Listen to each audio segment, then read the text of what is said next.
जय हिंद सभी को। हम जो आज थोड़ा सा बात करेंगे उसकी जो एक्सपेक्टेड रॉ स्कोर जो कट ऑफ रहेगी और नॉर्मलाइजेशन के बारे में बात करेंगे कि कितना रह सकता है। उससे पहले हमें थोड़ी सी चीज़ जाननी पड़ेंगी एमटीएक्स के बारे में। क्या क्या जानना पड़ेगा ये आप देखिए। सबसे पहले तो हमें जानना पड़ेगा कि उसका नंबर ऑफ़ वैकेंसीज कितनी थी।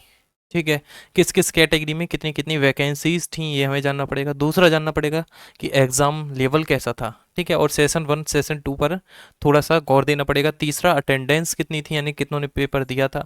चौथा है वो उसका एवरेज स्कोर कितना निकल कर आया शिफ्ट वाइज। और चौथा शिफ्ट के बारे में जानना पड़ेगा, कौन सी शिफ्ट हार्ड थी, कौन सी शिफ्ट ईजी थी। ठीक है, जब ही हम जो हैं एक कट ऑफ पूरी तय कर सकते हैं कि कितनी जा सकती है। इसी के आधार पर पूरी जो पांच चीज़ें हैं इन्हीं के आधार पर देखिए। सबसे पहले आप वैकेंसीज के बारे में जानेंगे। तो वैकेंसीज तो आपकी अनरिजर्व कैटेगरी थी जो थी उसकी थी 5401। ओबीसी कैटेगरी थी 3371। आपकी एससी कैटेगरी की थी 1515। एसटी की थी आपकी 924। ईएसएम की 1254। ओएच की थी 148। एचएच की थी आपकी 174। वीएच कैटेगरी की आपकी थी 151 और अदर 82 और आपकी अलग थी। ठीक है, यानी कि टोटल आपकी 12523 थी। ठीक है, प्लस और 12523 प्लस थी। ठीक है, इतने से ज़्यादा। बाकी आगे बात करें तो ये तो हो गई इसके बारे में। अब टोटल फॉर्म जो भरे गए थे वो भरे गए थे आपके 54,73,969, यानी कि लगभग लगभग ये भरे गए थे 55 लाख के लगभग। ठीक है, 55 लाख के समथिंग एग्जाम फॉर्म भरे गए थे।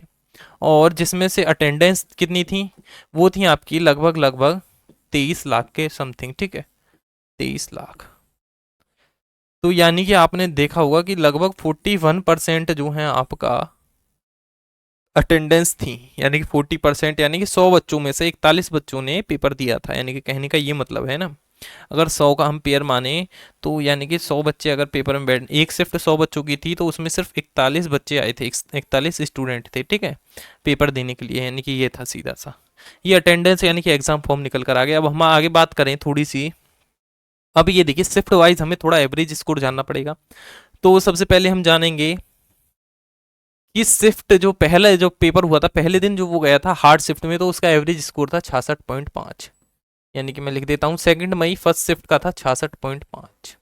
अब इसका बहुत फर्क पड़ने वाला है आपका सेकंड शिफ्ट पे और थर्ड शिफ्ट पे। ठीक है, और बाकी और डेटों पे।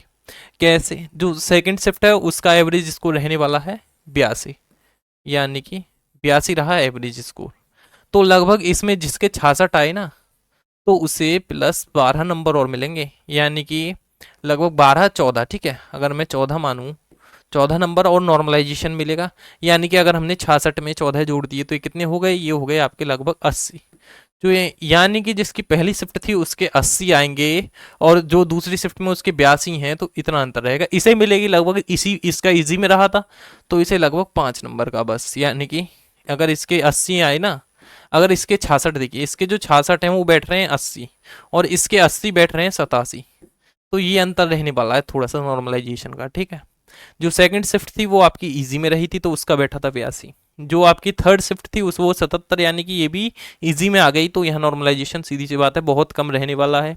मैं आपको बता दूं, देखिए 60 से अगर 70 से नीचे है ना, 70 माइनस है, यानी कि ऐसे लिख देते हैं 0 से 70 के बीच जो भी शिफ्ट है 70 69 लिखें, वो आ रही हैं आपकी हार्ड शिफ्ट में। और 70 से लगभग 78 के बीच आ रही हैं आपकी मीडियम या मॉडरेट। और एक है आपकी 78 प्लस। 78 से आप 150 तक है ना, 150 तक मान लेंगे, वो आएगा इजी में। ठीक है, एवरेज स्कोर है, एवरेज स्कोर। अब देखिए फिर सेकंड मई होगी, थर्ड मई की जो फर्स्ट शिफ्ट है वो गई थी फिर हार्ड में, फिर दूसरी शिफ्ट फिर इजी में आ गई, तीसरी शिफ्ट भी किस में आ गई आपकी, ये आ गई मीडियम में। ऐसे ही 4 मई की फर्स्ट शिफ्ट जो है वो गई थी हार्ड में, 66 है एवरेज स्कोर। फिर उसके बाद जो अगली शिफ्ट गई थी वो 79, तो वो गई आपकी इजी में, इजी में गई। और फिर 63 ये गई हार्ड में 4 मई की, ये गई हार्ड में, यानी कि थर्ड शिफ्ट। 4 मई की थर्ड शिफ्ट गई आपकी हार्ड में। ये कुछ आपकी पहले दिन की रही ऐसे शिफ्ट, पहले 3 दिन की शिफ्ट रही ऐसे। ठीक है, अब आगे बात करते हैं। अब आगे देखा जो 8 मई को हुआ था पेपर, वो पहली शिफ्ट ही आपकी किस में गई थी, हार्ड में। 8 मई की पहली शिफ्ट गई थी हार्ड में और दूसरी शिफ्ट गई थी इजी में। यानी कि अगर पहली शिफ्ट के 68 है ना और दूसरी शिफ्ट वाले के 80 हैं, तो दोनों के लगभग बराबर ही आ जाएंगे, 80 82 82 के समथिंग आ जाएंगे, ठीक है, ऐसा रहने वाला है। यानी कि इतना नॉर्मलाइजेशन मिलता है कि इसके 82 हो जाएं और इसको 2 नंबर यानी कि 82 82 के समथिंग है ना, ऐसे हो जाएगा। तो एवरेज ये तो 88 है, सॉरी इजी में इसके 88 हैं, तो इसके 82 और इसके 88 से 90 हो जाएंगे, ठीक है, ऐसा रहने वाला है कुछ नॉर्मलाइजेशन। तो ये नए इसके हैं 88, ये गई इजी में, और फिर ये गई हार्ड में।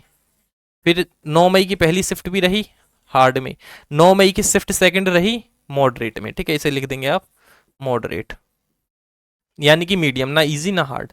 और फिर ये भी गई मॉडरेट में, 9 मई की तीसरी शिफ्ट हुई, ये गई मॉडरेट में। 10 मई की पहली शिफ्ट गई किस में, हार्ड में, यानी कि पहली शिफ्ट ज़्यादातर हार्ड जा रही है, 10 मई वाली जो है वो हार्ड में रही। अगर यहाँ 61 एवरेज स्कोर है तो 61 में लगभग 20 से 25 मिलता है जब आपका बैठेगा, ठीक है, 20 से 25 इतना फालतू मिलेगा। ये रही 10 मई की सेकंड शिफ्ट रही है आपकी मॉडरेट में, मॉडरेट लिख देंगे। और फिर आगे आता है आपकी 10 मई की थर्ड शिफ्ट, ये भी रही मॉडरेट यानी कि मीडियम। क्लियर, ये मैंने शिफ्ट यहाँ सभी लिख दी हैं शिफ्ट वाइज। अब आगे बढ़ते हैं, आगे आ गए हम आपका 11 मई। हाँ जी, 11 मई की आप जो है पहली शिफ्ट देखेंगे तो वो रही, ये 11 मई की तो तीनों ही मॉडरेट में रही, ठीक है,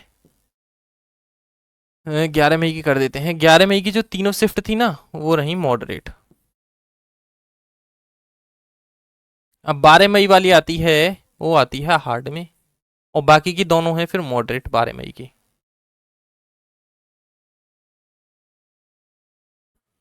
और जो 15 मई की पहली दूसरी तो रही वो रही इजी में, पहली दूसरी रही इजी में, और तीसरी रही जो वेरी हार्ड में, यानी कि अब तक की सबसे हार्ड शिफ्ट, यानी कि पूरे एमटीएस के पेपर की सबसे हार्ड शिफ्ट रही 15 मई की तीसरी शिफ्ट, ठीक है, वो रही वेरी हार्ड में, क्योंकि इसका एवरेज स्कोर बैठ रहा था 57।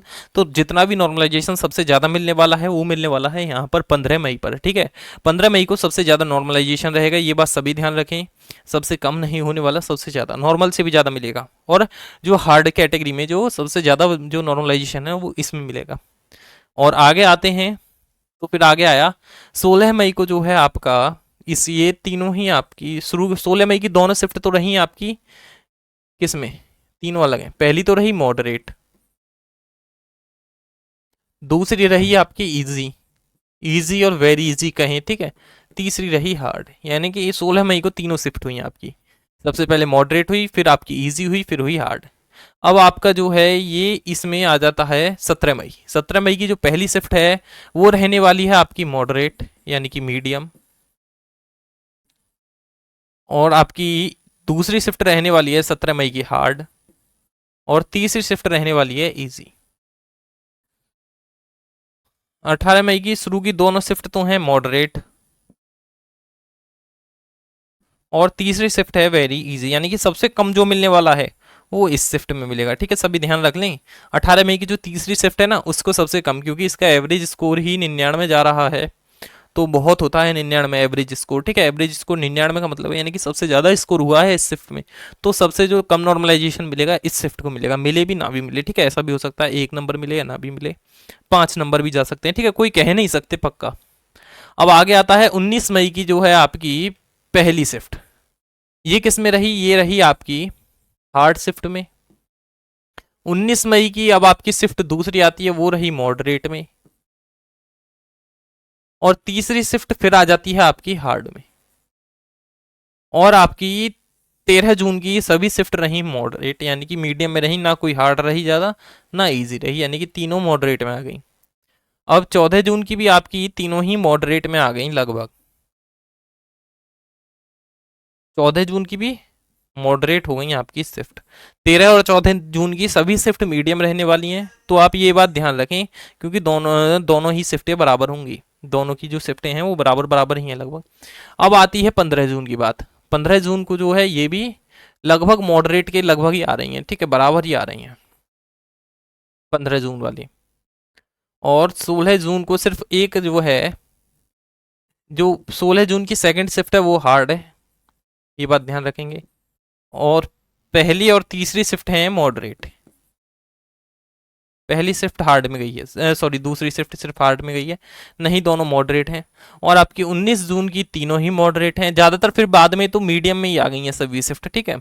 एक दो को छोड़कर सभी मीडियम में हैं जून की जो जितनी भी हैं, क्योंकि ये तीनों भी दोनों ठीक है मॉडरेट हैं, पहली हार्ड में है, ये दोनों मॉडरेट हैं, सिर्फ पहली शिफ्ट हार्ड में है। तो इसका फर्क मैंने बता दिया है क्या रहने वाला है। अगर किसी के 60 हैं एवरेज स्कोर और किसी का है 70, तो दोनों बराबर में आ जाएंगे, ठीक है। नॉर्मलाइजेशन मिलने के बाद ये होगा थोड़ा सा कि ये भी है थोड़ा ज़्यादा वाला आगे भी जा सकता है, और ऐसा भी हो सकता है कि पीछे वाला भी आगे निकल जाए। ये अंतर रहने वाला है एवरेज स्कोर में, ये बात सभी ध्यान रखेंगे। अब कट ऑफ के बारे में थोड़ी सी चर्चा कर देते हैं, ठीक है। कट ऑफ के बारे में जान लीजिए सभी।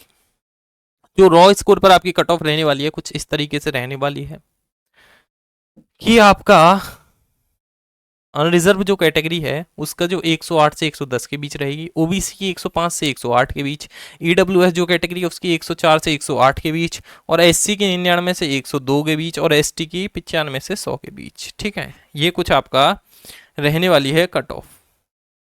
और बाकी आगे बात करें नॉर्मलाइजेशन के बाद, अगर नॉर्मलाइजेशन आपको हार्ड में मिलता है तो आपकी कट ऑफ कुछ ऐसी रहेगी, 120 से 25 रहेगी अनरिजर्व कैटेगरी की, ठीक है। इसकी 120 से 25 रहेगी समथिंग समथिंग।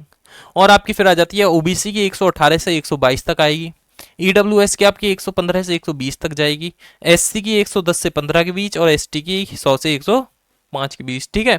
ये सभी की कट ऑफ है।